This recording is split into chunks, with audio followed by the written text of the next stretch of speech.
함께 봉독하겠습니다. 10절로 17절입니다.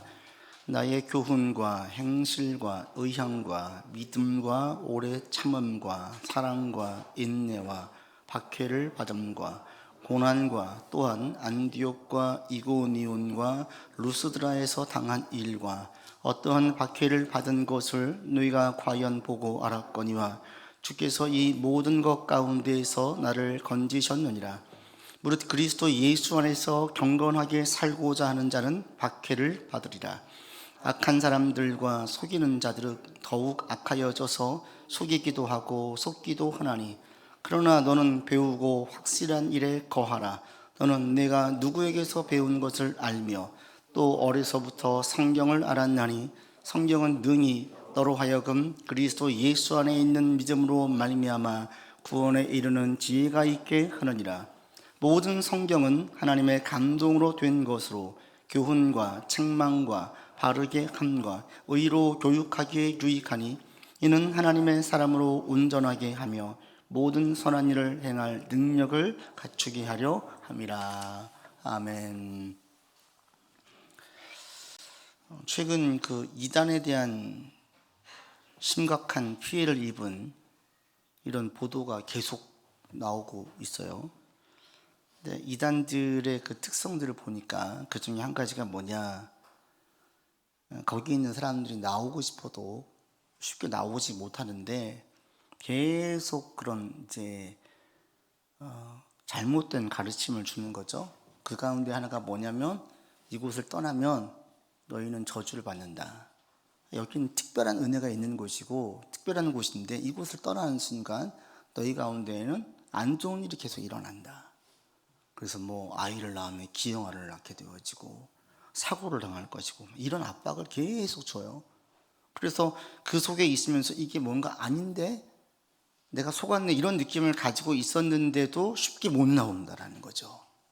계속 들었던 그런 것에 대한 두려움이 자신 가운데 있어서 거기에서 나오는 데에는 대단한 용기가 필요하다는 거예요. 고난에 대해서 이렇게 자꾸 부정적인 압박을 주는 거죠. 요즘에 고난과 어려움을 겪는 분들이 많습니다. 그리고 이분들 가운데에는 이렇게 생각하시는 분들이 종종 있습니다. 이게 저도 그런 경험이 많이 있었는데, 예상하지 못했던 어려움들이 생기면 제일 먼저 드는 생각이, 내가 지금 뭐 잘못했나? 하나님 지금 나를 혼내시나? 이런 생각이 제일 먼저 들지 않아요? 이게 먼저 들어요. 지금 내가 회개할 게 있나? 내가 지금 뭐 잘못해가지고 하나님께서 지금 나한테 벌을 주시나? 이런 생각을 한다 말이죠. 근데 오늘 본문에 보니까 고난이라는 것은 신앙생활을 잘 못할 때, 잘못된 길로 갈 때, 물론 그럴 때에도 고난이 오기도 해요. 그러나 꼭 그런 경우만 오지 않는다라는 거죠. 12절에 보십시오. 같이 읽겠습니다.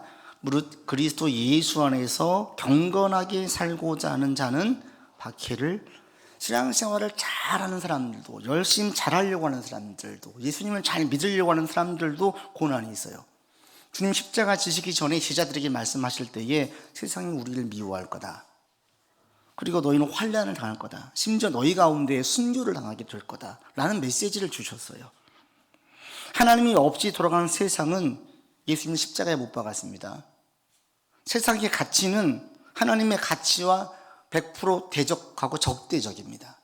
때문에 우리가 말씀을 믿고 말씀대로 살려고 애를 쓰면 수단과 방법을 가리지 않고 자기 배를 채우려고 하는 사람들에게 바로 타깃이 돼요. 그들이 우리를 공격하고요, 미워하고요, 우리 믿음 생활하는 것을 조롱하고요, 핍박하고요, 대단히 가치를 폄하해요. 그래서 고난이라는 것은 단순하게 죄를 지어서 아니라는 거예요. 믿음 생활을 잘해도 고난을 겪게 되어지고요, 바울 같은 경우에는 복음을 열심히 증거하다 많은 어려움을 겪었습니다. 야곱 같은 경우에는 자기 욕심을 채우려다가 고난을 겪었습니다. 요셉 같은 경우에는 악한 사람들로 인해서 많은 고난을 겪었습니다. 그러니까 고난과 어려움이 올 때에 이게 어디서 온 것인지를 분별이 필요해요. 그럴 때 오늘날 우리가 겪고 있는 많은 고난, 많은 시련들은 사실은 우리가 속해 있는 공동체와 국가가 어려워져 생긴 것입니다. 집안에 아버지가 사업하다가 부도가 났어요. 그럼 자녀들은 무슨 죄가 있습니까? 자녀들이 아무리 신앙생활을 잘하고 하나님께 아무리 간구해도 부도난 것은 돌이켜지지 않아요. 아버지가 잘못해 부도가 나면 자녀들은 고스란히 피해를 입는 거예요. 사회의 죄가 만연해요. 그러면 거기서 아무리 신앙생활을 잘하려고 해도 그렇지 않은 사회보다 더 많은 피해와 어려움을 겪게 되어져 있습니다. 국가의 부정부패가 만연되어져 있어요. 전쟁 가운데 있어요. 거기 안에 있는 사람들은 아무리 믿음 생활을 잘해도 그 환경 가운데에서 겪는 어려움들이 있어요. 여러분, 석유 매장량 세계 1위 국가가 어디인 줄 아십니까? 석유가 매장되어져 있는 세계 1위 국가? 베네수엘라. 이 나라가 지금 국가 부도를 맞아가지고 세계 최빈국 가운데 하나예요. 수출하는 90%가 석유로 먹고 사는데 그거로만 해도 충분히 다 배불릴 수 있는데 워낙 부정부패가 만연되어 있다 보니까 일자리가 없어요. 아무리 기도하면서 일자리를 구해도 거기 있는 환경 가운데에서 일을 찾기가 어렵다라는 거예요. 이 환경과 구조가 공동체가 어려움 가운데 있으면 그 가운데 자연스럽게 우리도 어려움을 겪게 되어져 있어요. 지금 우리의 상황이 그렇습니다. 많은 분들이 어려움을 겪는 것은 믿음 생활을 잘못해서 하나님 앞에 보시기에 매를 맞아서 아니고 전체적인 상황이 어려워서 겪는 경우가 대부분입니다.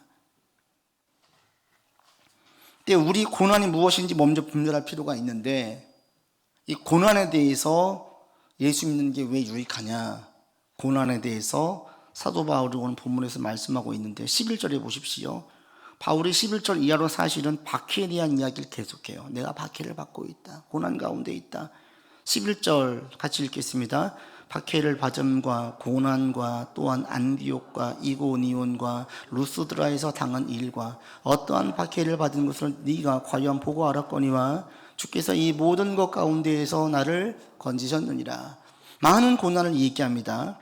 안디옥에서는 무슨 일이 있었냐면 유대인들이 협박을 하고 추방했어요. 그리고 그 이고니온에서는 유대인들이 이방인을 선동해가지고 바울을 돌려치려 해서 바울을 도망갔어요.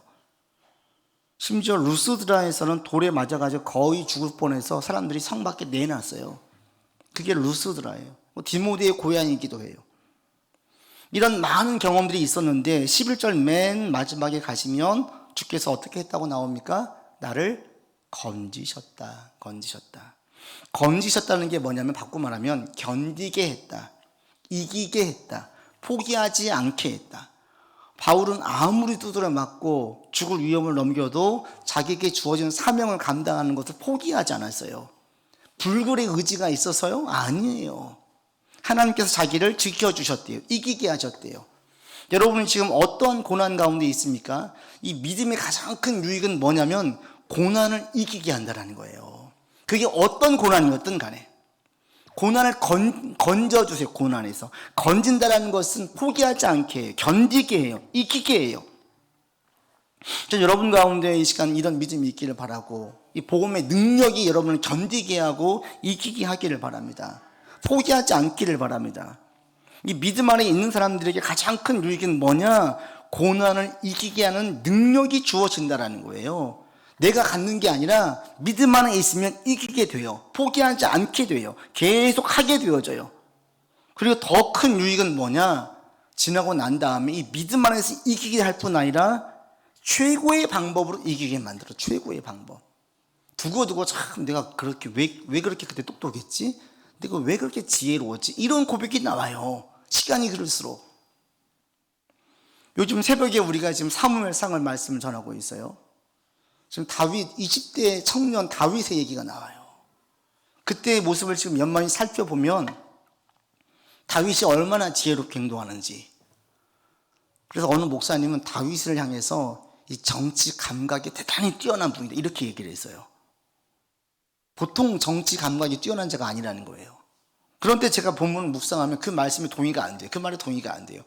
다윗이 정치 감각이 뛰어나가지고 도망갔다 다시 유대 지방으로 온 게 아니에요. 사울이 죽일 걸 아는데 계속 거기에 머물러 있었던 게 아니에요. 유다 지경의 사람들이 어려움을 겪자 자기 코가 석자인데 그들을 도와준 게 멀리 내다보고 행한 일이 아니에요.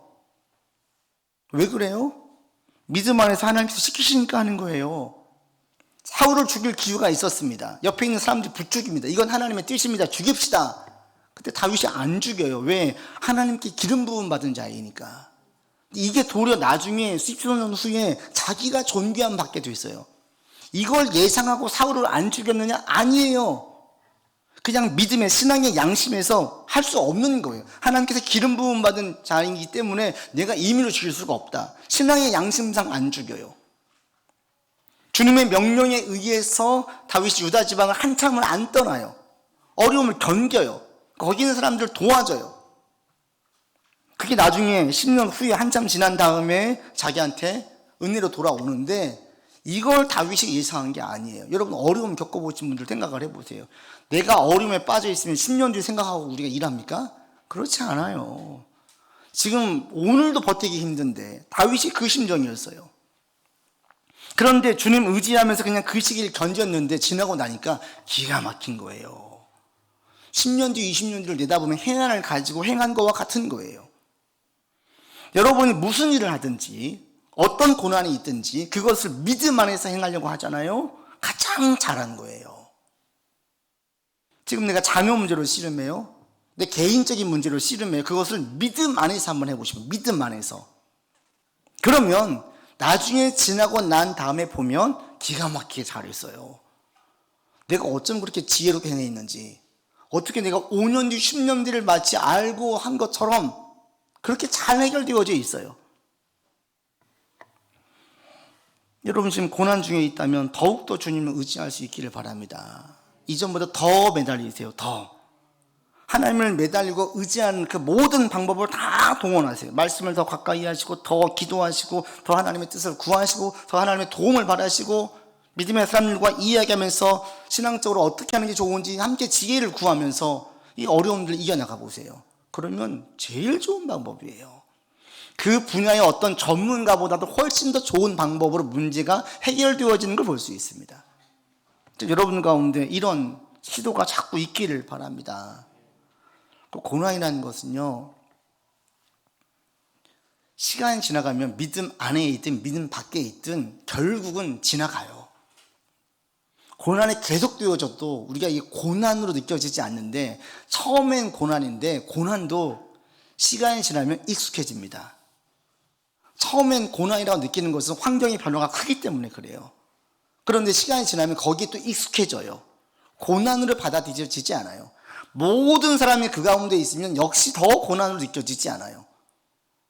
지난번에 말씀을 드렸듯이 인도네시아 선교를 갔을 때에 많은 젊은 사람들이 놀고 있어요. 저는 안타까웠어요. 일자리가 없어요. 거기 있는 사람들은 저처럼 생각을 할까요? 전혀 그렇지 않아요. 다 그러는데요, 뭐. 고난도 시간이 지나면 익숙해져요. 그리고 견디고 잘 버티는 사람들은 믿든지 믿지 않든지 상황이 개선되어져요. 그런데 믿음 안에서 이기는 사람들은 뭐냐? 그 이긴 다음에 오는 혜택들이 진정한 축복이 돼요. 그러나 이긴 다음에 오는 혜택들을 믿음 밖에 있는 사람들은 이것이 더 큰 독이 되는 경우가 있습니다. 우리 그런 말이 있잖아요. 개구리 올챙이적 생각 못한다고. 자기가 힘들었었어요. 어려웠었어요. 굶는 날도 많았어요. 이제 부유해지니까 자기는 처음부터 잘난 것처럼 뽐내고 힘든 사람들 무시하고 인격 비하하고 언젠가부터 막 그러고 있어요. 자기도 분명히 힘든 시간이 있었는데 불구하고 그것들을 다 잊어버리고, 집안이 힘들고 어려울 땐 같이 머리를 맞대고 함께 손을 잡고 나갔어요. 풍요로워지니까 각자의 삶을 살기 시작해요. 그리고 자기 돈 쓰는 재미에 빠져요. 그런 사람들과 어울려요. 그러다 보니까 다른 재미에 빠져요. 가족은 등한시 되어져요. 이런 일들이 사회에 비일비재하지 않습니까? 어려울 때는 하나였어요. 힘들어지니까 각자 놀아요. 나중에는 가족이 파탄이 나요. 고난을 헤치고 나니까 축복이 아닌 거예요. 독인 거예요. 그런데 믿음 안에서 고난을 이겨낸 사람들이 받는 혜택은 진정한 축복이 돼요. 왜?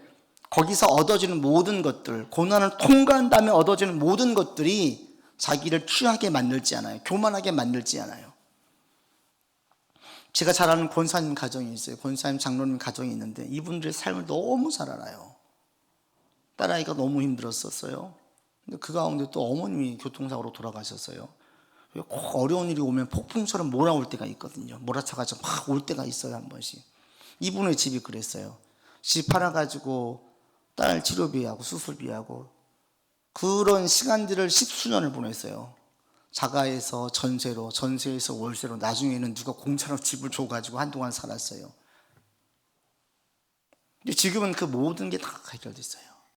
어느 때보다도 지금 풍요로워요. 그런데 이분들이 그 물질의 풍요를 절대 자기 잘난 맛에 살지 않아요. 하나님의 은혜라 그래요. 여전히 그 많은 물질들은 선교사님들에게, 힘든 목회자에게, 또 아버지께 쓰시는데 인색하지 않고 막 물질을 써요. 무엇이? 고난 가운데 하나님 이겨내고 나니까 이게 지금 받고 있는 축복이 자기가 잘나서 받은 게 아니거든요. 그리고 이 물질이 우선이 안 되는 거예요. 여전히 그분 마음 가운데 소원하는 게 있는데 자기는 나중에 교회 학교 아이들 위해서 어떤 센터 같은 걸 만들고 싶어 해요. 돈을 많이 벌어가지고 떵떵거리고 좋은 집 사고 좋은 차 사고 세상의 사람들 여기에 취해 있는데 이분들은 돈을 많이 벌게 되어지면 어린아이들 위해서 무엇인가 하고 싶다는 거예요. 아무리 세상에 많은 축복을 받아도 이 사람들에게는 도움이 안 되죠. 여러분, 하나님 안에서 고난을 이겨내기를 바랍니다. 지금 어려움들 이겨내서요. 이게 최고의 방법이에요. 그리고 이렇게 이겨낼 때에 나중에 이것이 진정으로 우리가 받는 모든 것들을 누리면서 살게 되어져요. 취하지 않게 돼요. 여전히 주님이 제일 우선순위가 되어지고 모든 게 은혜였습니다라는 고백이 절로 나와요. 여러분, 그렇게 삶이 풀려지길 바랍니다. 그럼 예수님 의지하는 게 뭘까요? 의지하는 것. 믿음 안에 있는 게 뭘까요? 오늘 본문에 보면 분명하게 이야기합니다. 14절 이하로 쭉 보시면 한 가지 말씀이에요. 우리 14절만 읽겠습니다. 그러나 너는 배우고 확실한 일에 거하라. 너는 내가 누구에게 배운 것을 알며. 15절 봅시다. 또 어려서부터 성경을 알았나니 성경은 능히 너로 하여금 그리스도 예수 안에 있는 믿음으로 말미암아 구원에 이르는 지혜가 있게 하느니라. 계속 14절로부터 한 가지 말씀하세요. 뭐예요? 성경 말씀이에요. 예수님 의지하는 게 뭐냐? 성령의 도움 구하는 것, 기도하는 것.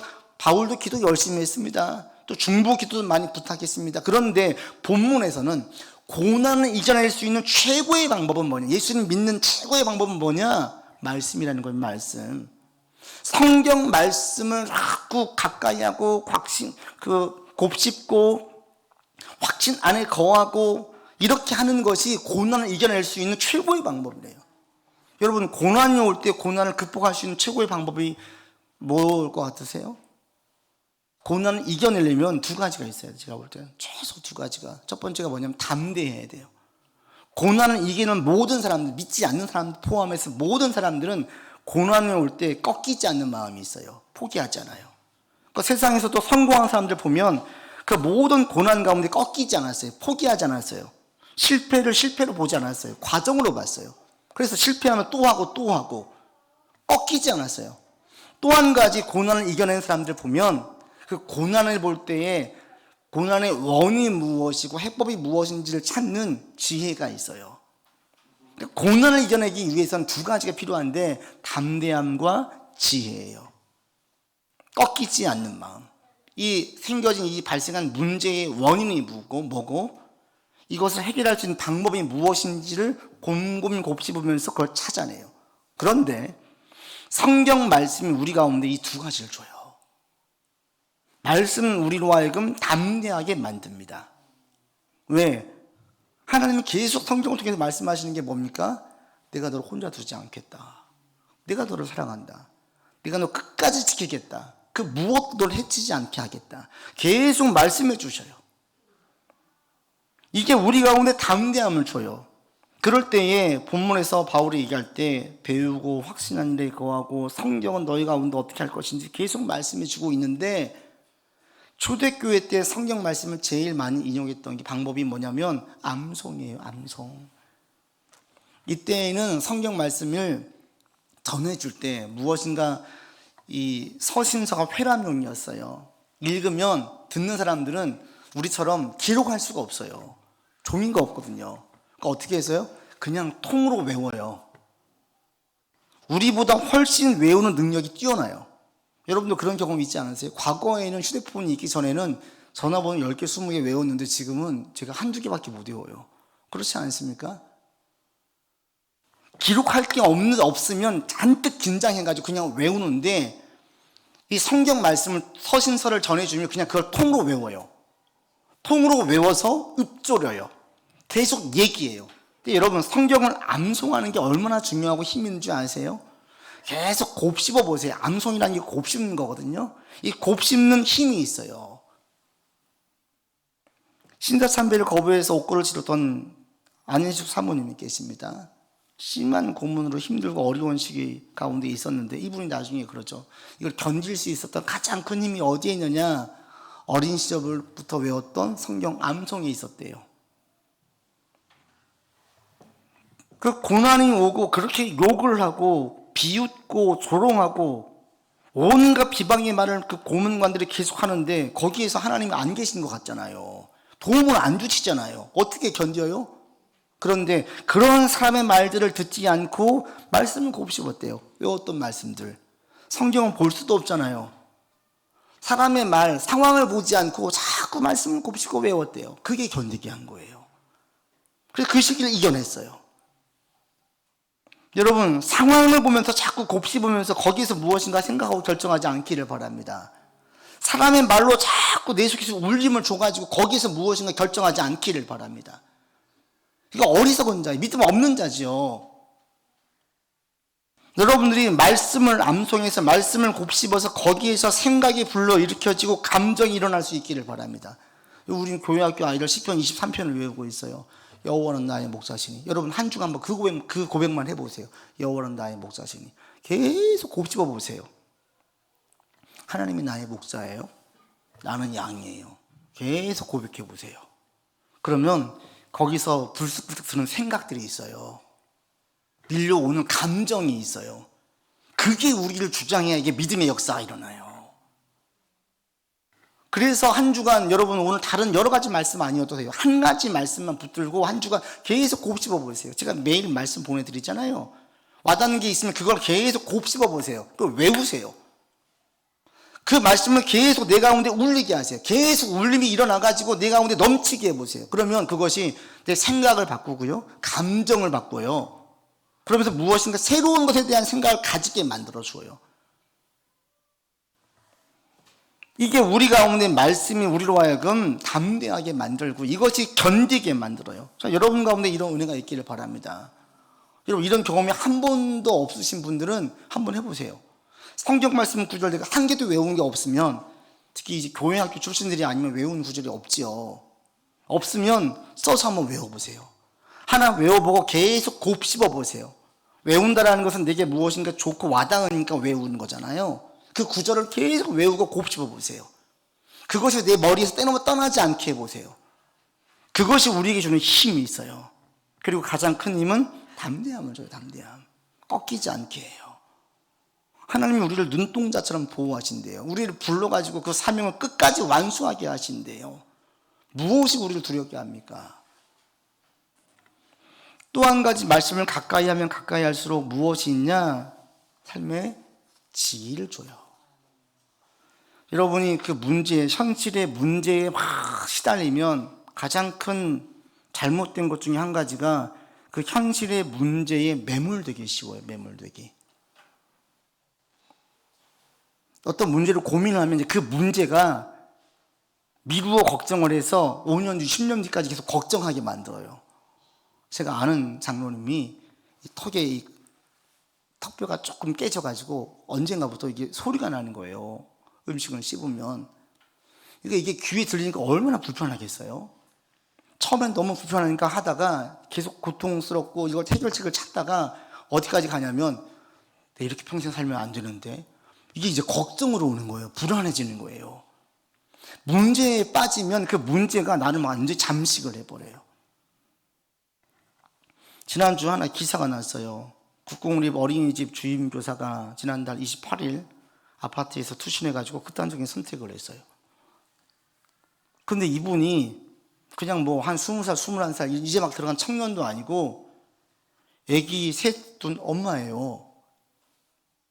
그래서 그 기사 나온 다음에 댓글들을 보니까 전부 다 왜 목숨을 끊었느냐, 직장을 끊어야지, 남편도 번듯한 직장을 다니고 있고 어린이집이 거기만 있는 것도 아니고 그렇지 않아요?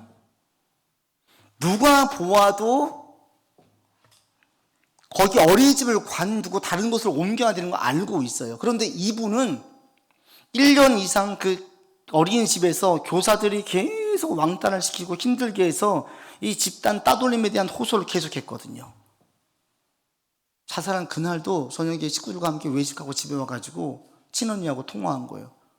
통화하면서 오늘도 겪었던 어려움에 대한 하소연을 했어요.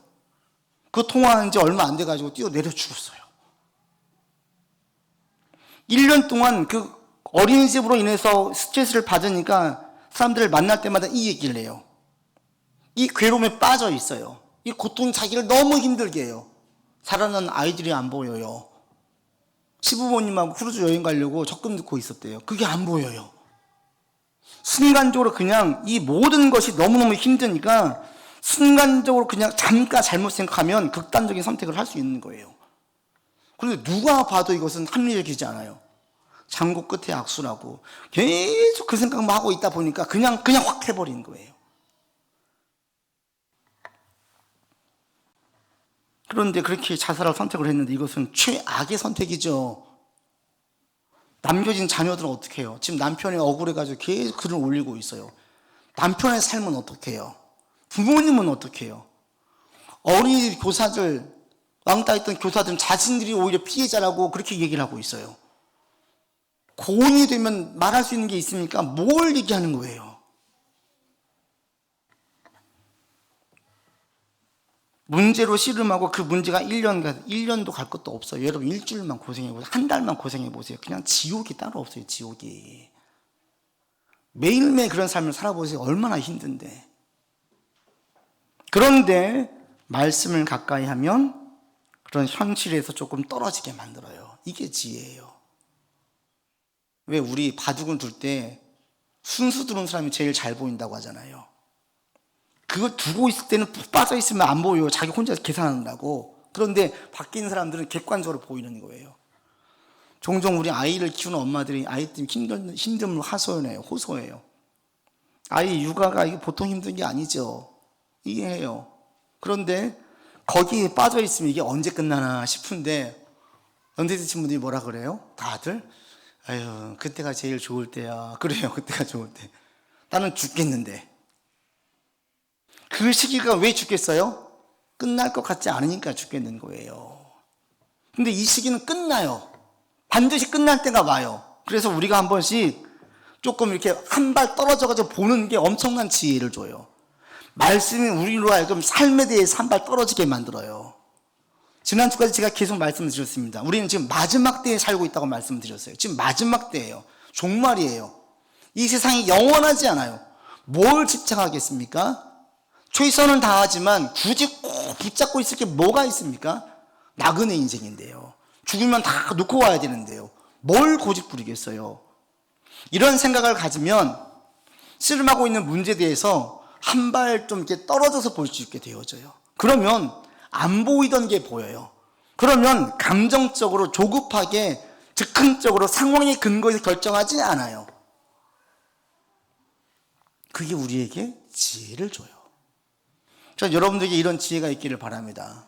어떤 문제를 힘들어하세요? 한 발 떨어져서 보세요. 그 문제가 평생 우리를 올가매지 못해요. 이 시기만 지나고 나면 그냥 끝날 문제예요.